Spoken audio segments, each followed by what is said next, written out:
À lycée. À lycée. Et ensuite, peut-être des personnes qui n'ont pas encore parlé. De ce côté-là, on a moins parlé. Moi, j'ai pas parlé. Yves, tu idéalises un peu quand même. Jacques, peut-être avoir le point de vue oriental quand même, de l'Asie. Voilà. Moi, je sais C'était pas. quelque chose tout à l'heure. Voilà. Tu peux parler après. Non, Maria, j'ai prochaine raison, fois. moi. Ah, c'est la première, oui. Déçu, préfère. Voilà. Écoutez, voilà. Alors, on t'écoute. La culture orientale est à la recherche de l'équilibre de l'être.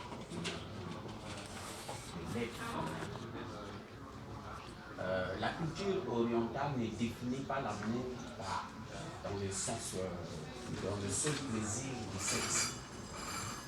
Ça définit l'amour par rapport à l'équilibre où on dit qu'il y a un peu de yin dans le yang, comme il y a un peu de yang dans le yin. Donc on peut se communier facilement. Maintenant, si nous définissons l'amour par rapport au sexe, on pourrait dire que les autres espèces aussi sont aussi amoureux. On peut le dire, hein. Eux aussi sont aussi. Parce que le sexe, c'est un produit biologique. C'est un produit biologique. Or, l'amour, c'est nous qui donnons un sens à l'amour. Mais nous, on ne rentre pas vraiment dans la source de l'amour pour comprendre l'amour, qu'est-ce que c'est. On ne cherche pas à comprendre l'amour, qu'est-ce que c'est. Moi, je pense que si on cherche à découvrir l'amour, qu'est-ce que c'est, on ne poserait plus autant de questions sur l'amour. Parce que l'amour, c'est donner à l'autre ce que ça lui manque. Donc, je lui donne pour l'élever. Je ne viens pas lui donner pour le rabaisser. Or, tout à l'heure, j'ai écouté une phrase prononcée par le monsieur. Il dit, l'amour, je me suis trompé. Oscar Wilde, c'est Oscar Wilde. Voilà, c'est Oscar Wilde. Faut comprendre et on le sait aussi. Voilà, il disait, je me suis fait tromper. Tu veux que je la répète? Oui, c'est ça. Parce qu'elle est croustillante. L'amour est une romance grotesque. Donc déjà, ça commence très fort. Misogyne, Où l'on commence par se tromper soi-même et où l'on finit par tromper l'autre. Voilà. Le plus souvent. C'est un misogyne, ce Wilde. Bah, disons, non, C'est pas plutôt- forcément. C'est un homosexuel. Oui, plutôt, c'est voilà. ça. Il est très fort. Voilà. Donc, l'amour sexuel, c'est ça. C'est ça l'amour sexuel. Je me suis fait tromper et je trompe l'autre. Non, il a dit on se trompe soi-même. C'est-à-dire, j'ai cité ça parce que justement, ça rejoignait l'idée qu'on pouvait, de bonne foi, tout à fait en toute sincérité, penser qu'on aimait quelqu'un, qu'on aime quelqu'un, et se tromper. Parce qu'en fait, on est amoureux de l'amour. C'est une confusion, et c'est pour ça que c'était, voilà, mon objection par rapport à ce que disait avant Jean-Luc, Critique du romantisme. une critique de cette dualité, la personne, l'amour. Parce que je pense que il faut absolument le troisième terme, c'est-à-dire l'être aimé. Et que l'amour n'a de sens que s'il y a un être aimé et qui est réellement aimé.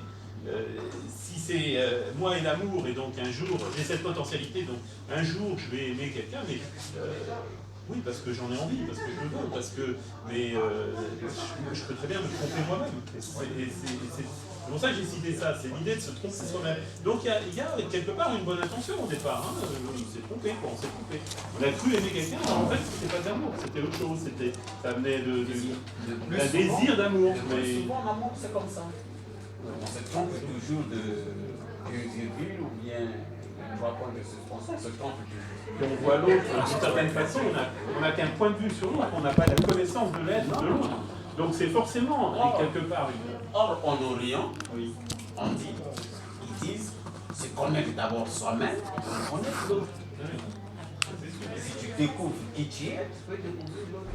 Comme le disait Socrate aussi. Sauf que voilà, se connaître soi-même, c'est déjà Parce que très difficile. si je connais déjà mes principes, mes limites et autres, je pourrais faire un bon choix.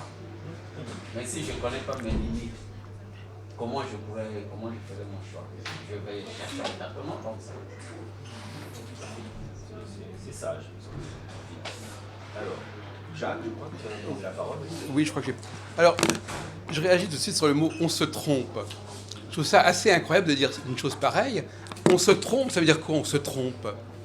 On se trompe par rapport à quoi? Par rapport à quel objectif? Par rapport à quelle problématique? À partir de quel moment peut-on dire qu'on se trompe? Par exemple, je dirais, un homme qui croit qu'il va pouvoir engager une relation amoureuse avec une femme et ça ne se produit pas, effectivement, il se trompe. C'est-à-dire qu'il se trompe, c'est-à-dire qu'il a cru que quelque chose pouvait exister alors que ça n'a pas existé. Mais dire qu'il s'est trompé parce que cette relation qui a été déclenchée va se terminer un jour ou l'autre, ça n'est pas se tromper. Ou alors c'est se tromper par rapport à une image que je ne me tromperais pas si, effectivement, cette relation devait durer indéfiniment. Donc déjà, je crois que là, il y a des présupposés qui sont un peu étranges. Donc dans l'expression se tromper au niveau amoureux, excusez-moi, mais ça paraît quand même un peu loufoque. Sauf si, effectivement, sauf dans le cas qui est peut-être pas si grave que ça, de gens qui, constamment, croient pouvoir engager une relation avec quelqu'un et qui n'y parviennent pas. Alors là, effectivement, ils se trompent. Il y a des gens, malheureusement pour eux, qui se trompent, mais tout simplement parce que tout simplement, ça n'aura pas lieu du tout. Mais à partir du moment où ça a lieu quand même, à partir du moment où quelque chose va exister, va se produire, où est l'erreur? Où est l'erreur? Donc l'erreur, elle est déjà... Alors donc il faudrait déjà distinguer au niveau de nos expériences respectives, savoir d'où parle-t-on, hein?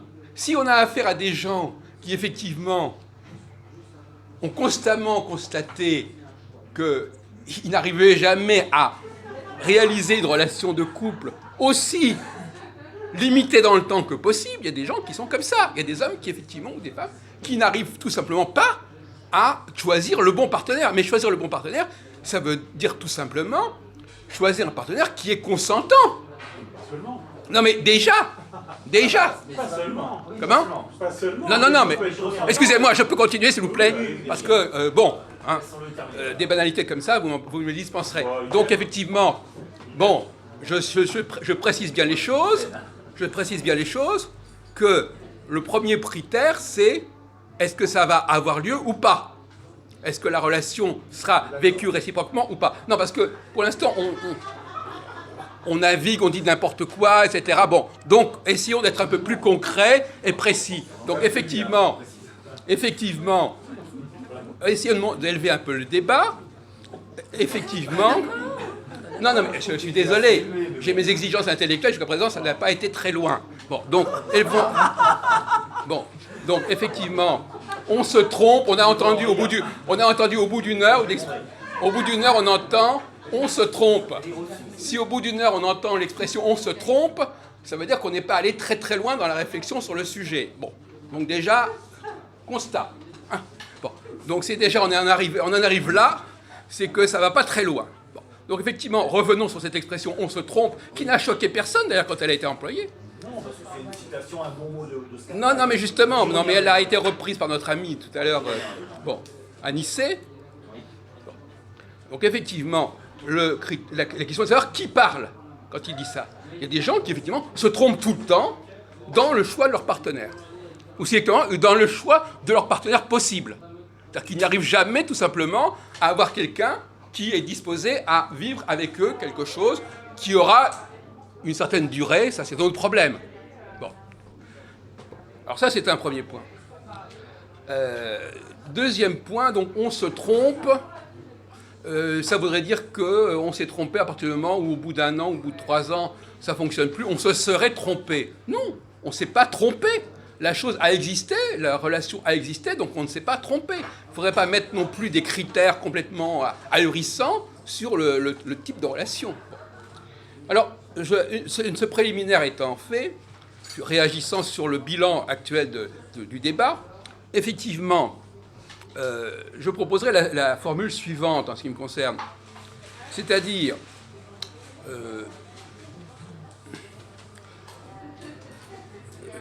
nous avons, je crois que quelqu'un a dit ici, je crois que c'est notre ami Anicet, justement, qui a dit que ce sont des pulsions qui existent. Ce sont des pulsions qui existent. La question est de savoir quelle est la place qu'on leur donne, qu'on veut bien leur donner. Hein? Bon, c'est-à-dire que nous sommes programmés quelque part quelque part. Dans notre programmation, il y a cette possibilité, cette demande d'amour. Bon. Et encore une fois, sur ce point, il faudrait distinguer, ce qui n'a pas du tout été fait ici, mais ça ne m'étonne pas, entre l'amour vu par les femmes et l'amour vu par les hommes. Ça, c'est encore un tabou. Ah ben d'accord, passons. Pour moi, dès qu'on parle de ces questions d'amour, le sujet, il est bien de savoir si l'homme ou la femme voit les choses autrement. Bon. Donc, je ne crois pas qu'on puisse...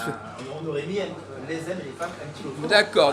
Bon. Oui, d'accord. Bon, passons, c'est ça, pas le sujet, c'est ça. C'est pas le sujet. C'est ça. Je suis très radical. Oui, Tu es hors sujet, là. Comment? Tu es hors sujet. Ah, je suis hors sujet. Mais allez, termine. Non, mais excuse-moi, non, mais... Non, tu es hors sujet. Voilà. Parce que le sujet est déjà assez vaste comme ça, on ne peut pas parler de tout, évidemment. Je dis pas que c'est pas... J'ai pas le droit de m'interroger sur ce qu'une femme et un homme attendent de l'amour. Ça n'est pas dans le sujet. Si, mais tu aurais dû commencer par ça, alors, parce que là, tu es un peu loin. Bah, écoutez, j'ai fait un peu le ménage par rapport à un certain nombre de bizarreries que j'ai entendues. Oui, mais Bon. c'est pas à toi de le faire, c'est à moi de faire le ménage. Ah bah, si c'est pas fait, je suis obligé de le faire à ta place. Bah non, je suis désolé. Bon, apparemment, t'as pas réagi. Non, là, je suis obligé d'être D'accord. un peu, Bon, bah alors je ne dis rien, alors je me tais, alors je ne dis pas ce que j'ai à dire. Non, parce que tu as déjà assez parlé. Bon, mais d'accord, Tu mais vas j'ai pas... reparler plus tard de ton D'accord, mais état. j'ai pas dit ce que j'avais à dire. Bon, très Non, bien. il ne faut pas faire l'enfant qui a été... voilà. Moi, je brasse des centaines de jeunes, j'ai jamais ce type de réaction. C'est quand même agressant. Enfin bref. Voilà. Non, là, voilà, je prends mon autorité de professeur. Eh bah oui. Moi, ça m'est égal, moi, de toute façon. Hein, D'autres paroles. Méfions-nous des citations d'Oscar Wilde. Elles suscitent des réactions. Il faut voir que c'est un humoriste, il ne faut pas non plus le prendre à l'aise. D'autres interventions?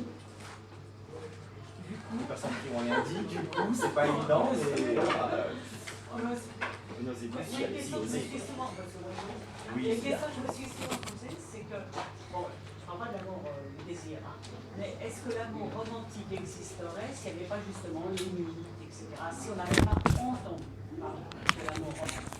Ça, je ne sais pas. Je crois que c'est évident. On n'avait jamais entendu parler de l'amour romantique. Nous, on essaie de se rencontrer quand même, mais il n'y aurait pas ces images-là. Enfin, je ne sais pas. Ouais. C'est pour ça que je me suis dit. Non, mais je suis tout à fait d'accord. D'ailleurs, vous avez des grands romantiques qui ne disent pas autre chose. Hein. Je crois que c'est Balzac qui disait parler d'amour, c'est faire l'amour. On parle d'amour, on aime bien y mettre de la romance, évidemment.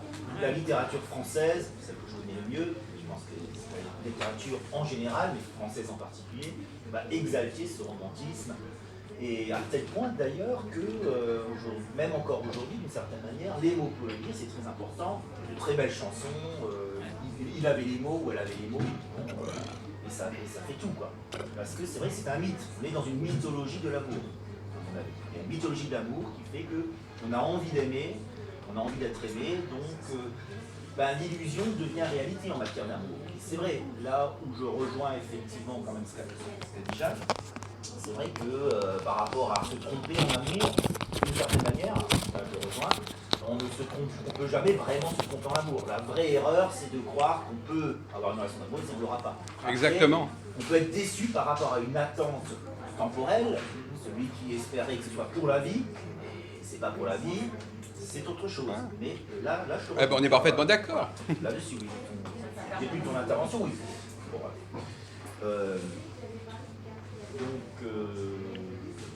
Oui, non, voilà. Non, on va revenir à Frédéric, oui, voilà, parce que, parce qu'il a cité Oscar par Wilde. rapport à non, mais je vais surtomber à Oscar Wilde, mais par rapport au fait de se tromper, c'est simplement, Alice l'a repris, l'a dit lui-même, il me semble qu'il était en accord avec moi, on peut se tromper, et tu l'as clarifié aussi, hein, on peut se tromper de deux façons. Se tromper par rapport à l'être qu'on croit aimer, c'est-à-dire que on a une représentation particulière de cet être, on a un point de vue sur cet être, on a été séduit par certains aspects de son être, mais c'est très partiel, c'est-à-dire qu'on croit là, aimer l'être en totalité, alors qu'on est attaché à quelques aspects qui sont des fois très superficiels, qui peuvent être la beauté physique, par exemple, c'est quand même une chose relativement superficielle. Bon. Et donc, là où on se trompe, c'est qu'on croit aimer un être alors qu'on aime que quelques éléments de sa personnalité, ou de son, peut-être même pas de son être, de sa personnalité, du masque finalement. Et d'autre part, on peut se tromper à un deuxième niveau, on peut se tromper par rapport à soi-même. C'est-à-dire, ce que disait Alice, pour aimer vraiment, il faut aussi se connaître soi-même, pour avoir plus de conviction par rapport à son amour, parce que si on ne se connaît pas soi-même, on ne connaît pas ses besoins. Et on peut très bien être séduit, objectivement séduit par quelqu'un, mais ne même pas se rendre compte qu'il n'y a aucune compatibilité en réalité entre cette personne et vous. Et c'est pas parce que ça marche, entre guillemets, dans un premier temps, c'est pas parce que les deux personnes vont entamer une relation. Effectivement, s'il n'y a pas de relation, parce que l'une d'entre elles ne veut pas, là on voit bien qu'il y a effectivement, on se trompe. Mais même s'il y a une relation, on peut se tromper, parce que l'autre peut très bien être victime de cette même illusion, par rapport à soi-même et par rapport à nous. Voilà, c'est tout ce que je voulais dire. D'accord. J'espère ne pas avoir abaissé trop de débat. Alors, je veux Ben non, parce que tu as repris ce que j'ai dit. À des personnes qui n'ont pas encore parlé. Voilà. On peut parler, je pense à Madeleine, monsieur, si vous voulez quelque chose, voilà, ou madame, ou voilà, si vous voulez quelque chose. Ou Gérard, qui n'a pas encore parlé. Ah bah écoute, Gérard, je te donne même la parole, Gérard. Moi, mes amis, il n'y a qu'un amour. Il n'y a pas de problème. C'est l'essence de mon être. La force en moi est l'être. Et l'être est plus fort que le pareil. L'original est plus vrai que la copie. Et à cause de la connaissance de soi, c'était un cheminement. Parce que maintenant, je suis dans l'infini. J'ai 80 ans, donc il n'y a pas de fait. Et j'ai tout appris même par mon cancer que je viens d'avoir. Je suis quand même assez fatigué. Mais je veux dire, je suis heureux. Je suis heureux parce que je suis seul. Moi, j'ai presque une vie monastique, j'ai pas honte à le dire, mais qu'importe. Et je peux donner de l'amour autant que je m'en donne à moi-même. Si j'ai pas découvert l'essence de bon-être, je peux rien donner à l'extérieur. Voilà mes bons amis. Je crois que je vais vous quitter parce que je suis très fatigué. C'est Merci gentil beaucoup d'avoir fait l'effort de et je passer. téléphonerai pour avoir le prochain sujet du café. Oui, la date c'est le 17 octobre. Voilà, déjà, Merci on a la date. beaucoup. Le sujet, on va le voter après. Voilà. Très bien, merci. Je te tiendrai au courant, ouais, Gérard. Merci pour ce bon mot. Voilà. Vous savez, on peut enseigner on peut enseigner son savoir, mais on n'enseigne pas sa sagesse, parce que la sagesse est au-dessus du savoir. Oh, ça va les fouler d'écouter Gérard. Il a donné le là.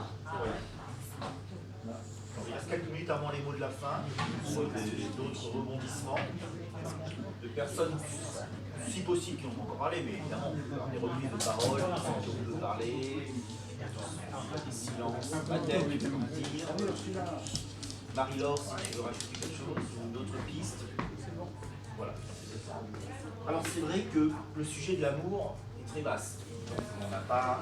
C'est pour ça que j'ai préféré proposer ce titre-là, même autrement en Orient, pour rester dans le cadre du Café Tao. On avait fait d'ailleurs à l'époque, en binôme avec Frédéric, un autre sujet sur l'amour. C'était plus large, hein. C'était, je crois, tu te souviens, c'était il y a quelques années. Ouais. Il y en a eu plusieurs. On en avait pas plusieurs sur l'amour. C'est vrai que c'est un sujet inépuisable. On peut avoir toujours plusieurs sujets sur l'amour. Alors c'est vrai qu'on a peu parlé, parce que ça peut être un sujet à part, de certaines traditions qui allient, je vais en dire un petit mot qu'on a, ils ont terminé, le tantrisme, voilà, qui allie spiritualité et sexualité. Ils sont intéressantes. Oui, mais Tu l'as un petit peu, en passant par le Kama Sutra, mais c'est pas pareil, mais c'est quand même la même tradition, c'est l'Inde, voilà.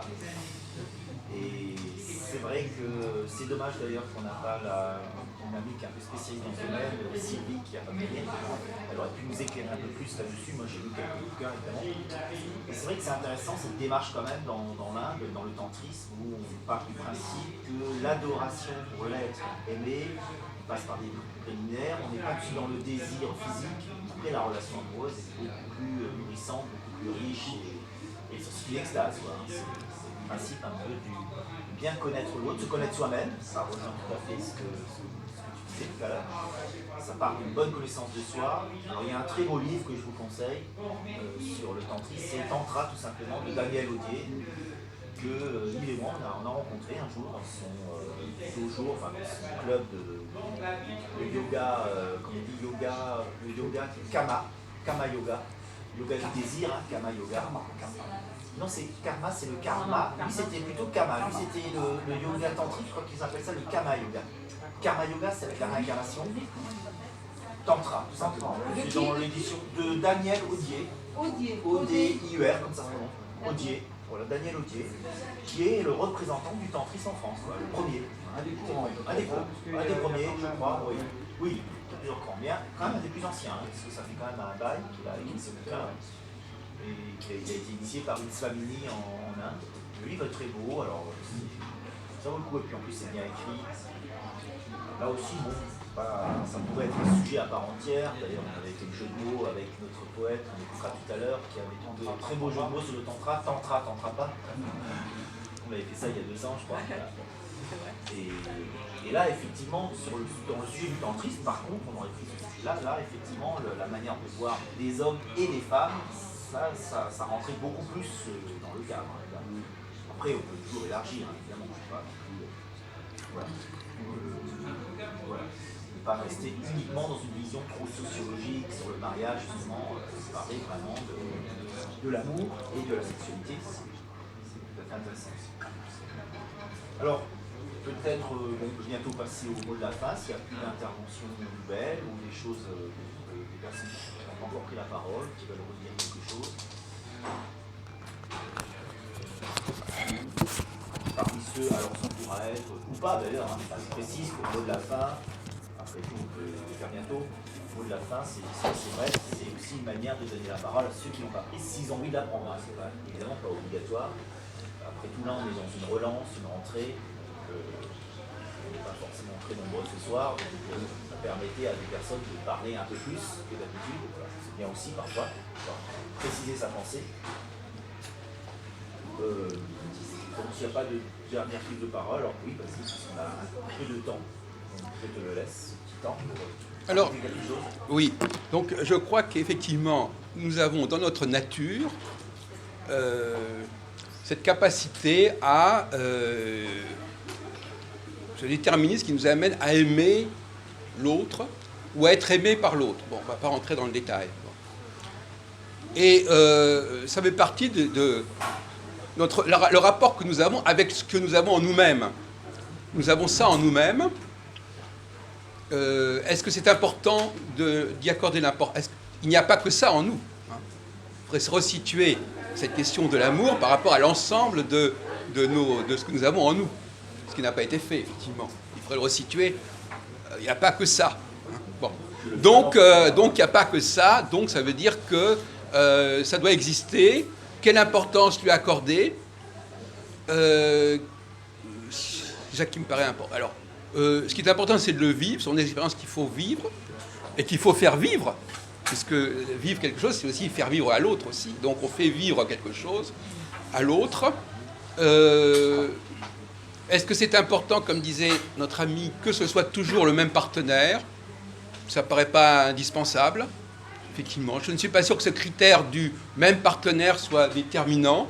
Je pense que c'est une forme de, je dirais que c'est une forme de générosité, la relation amoureuse, se faire plaisir et faire plaisir à l'autre.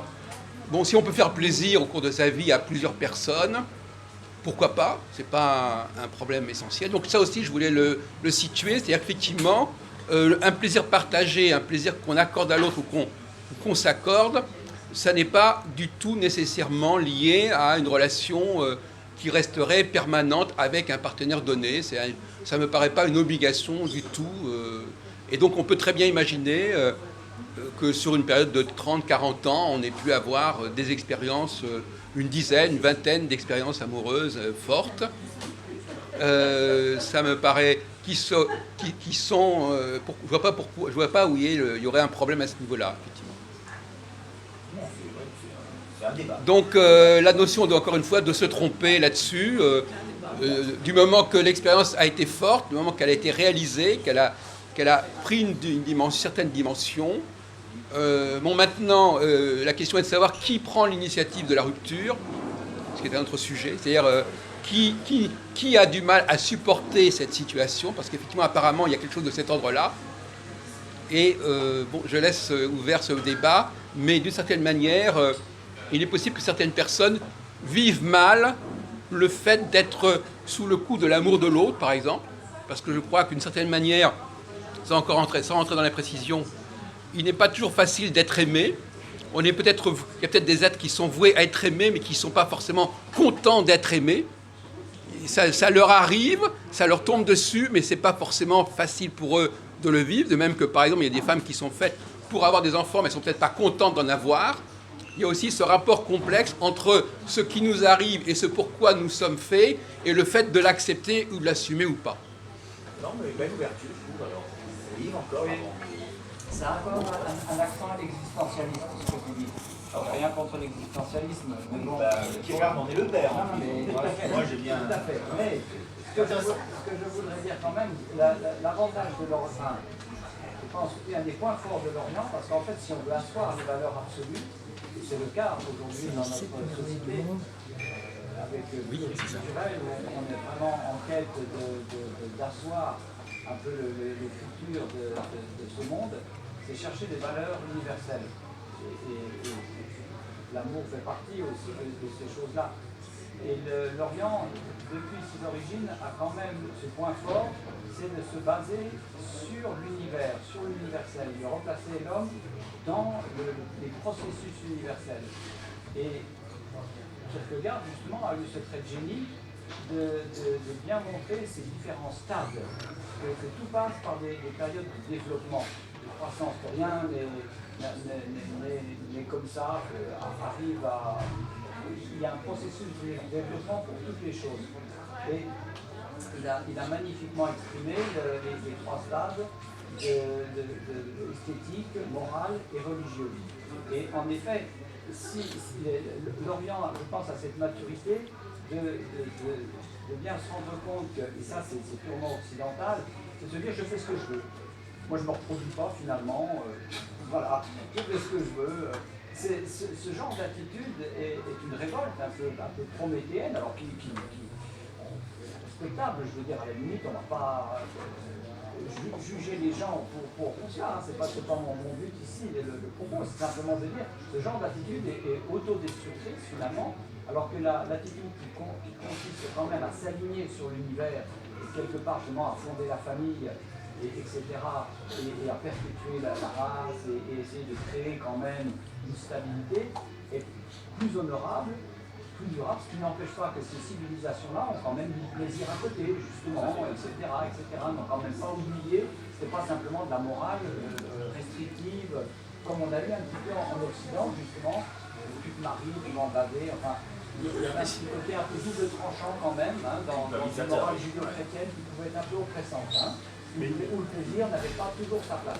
Et simplement ce que je voulais dire, donc, esthétique, morale et religieux, et finalement, si on reste au stade esthétique, justement, dans l'aventure, dans le plaisir, là, on oublie cette progression, cet épanouissement, cet accomplissement. C'est ce que dit Kierkegaard. Il n'a pas un jugement moral sur l'esthétique, par exemple. Non, c'est un vendeur de la morale, mais il dit simplement qu'au niveau de la complétude d'existence, il y a quelque chose qui manque. C'est quelque chose d'incomplet. Voilà. Il faudrait l'idéal, il ne l'a pas fait lui-même, hein, mais il dit que l'idéal, c'est de passer par les trois stades de l'existence. Esthétique, c'est le plaisir, la beauté.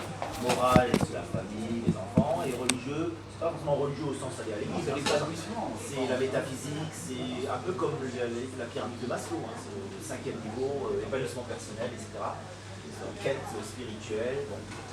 Et pourquoi pas, mais c'est... Et d'ailleurs, ce que tu dis des Chinois, là, c'était Confucius qui était quand même ce modèle où finalement il y a le mariage, il faut faire des enfants, mais en même temps à côté il y a le plaisir. Voilà, on a ça exactement chez les Grecs aussi. Il fallait faire des enfants pour la patrie, pour l'avenir de la cité, etc. Mais à côté, sauf que chez les Grecs, il y avait une valorisation de l'homosexualité qui était en Chine, voilà, avec Platon, le banquet, c'est quand même une assemblée. Il faut savoir que l'homosexuel, hein, Platon, on étudie en terminale, c'est l'honnêteté intellectuelle de le rappeler quand même. C'est pas anodin, quoi. Kierkegaard, lui, d'ailleurs, il a fait un banquier sur l'amour dans un contexte romantique hétérosexuel. C'est une réponse à Platon. Mais l'Occident est plus suicidaire et dramatique. Tout à fait. Bah, encore une fois, ça revient à ce que je disais, l'Orient, l'Asie en tout cas, l'Extrême-Orient, la pensée chinoise est plus pragmatique, plus réaliste, quoi, moins utopique. C'est sa force aussi. Voilà. Mais les deux sont, encore une fois, il ne s'agit pas de dire l'une est meilleure que l'autre, non, elles sont complémentaires de mon point de vue. C'est le yin et le yang. Là, je reviens au Tao avec l'idée qu'il faut du yin et du yang, de l'Occident et de l'Orient. Les deux ont des avantages et des inconvénients. Voilà, exactement. C'est ce que j'ai essayé un peu de montrer aussi. Voilà. Et que la sagesse, c'est peut-être d'essayer de prendre un peu des deux à son niveau personnel, selon son caractère, etc. aussi. Ouais. Chacun est différent, évidemment, hein. Je ne vais pas arrêter de le redire. Hein. Ouais. Donc, c'est une alchimie à trouver. Voilà. Oui. Quand même, en Orient, il y a beaucoup plus le désir d'évolution personnelle. Par exemple, on se revient à Jardin, il avait posé à une époque où il voulait divorcer, il avait posé la question à son maître Rajnandra s'il voulait divorcer parce qu'il avait des enfants là-bas. Oui. Et son maître lui avait répondu un homme divorce, un disciple ne divorce pas. Et Arnaud Desjardins, lui, il a fallu que je prenne conscience que ça fait totalement partie de mon évolution spirituelle pour rester, voilà, j'étais très amoureux. Ça, c'est de pas. Il y a une évolution spirituelle en Orient qui n'a pas forcément. Oui, c'est vrai. Ça, c'est fondamental. Effectivement, plus en avance à ce niveau-là. C'est important. Ouais. C'est vrai, je suis d'accord. Les deux, il y a du bien et du moyen, mais globalement, voilà, peut-être une sagesse plus grande dans leur grand texte. Je suis d'accord. On va faire les mots de la fin. Alors. C'est l'heure, les mots de la fin. Donc, on aura le poème final, bien sûr. Donc, je rappelle, mot de la fin, c'est juste une petite phrase, un petit mot. Voilà, pas forcément trop long. On ne refait pas le débat, on ne relance pas le débat. C'est une ouverture à la limite. Et ensuite, bien sûr, il faudra choisir un sujet pour octobre, au 17 octobre. Ça aussi, c'est ludique, choisir un sujet. Je rappelle, le sujet qui est choisi, celui qui l'a proposé peut le proposer à mes côtés.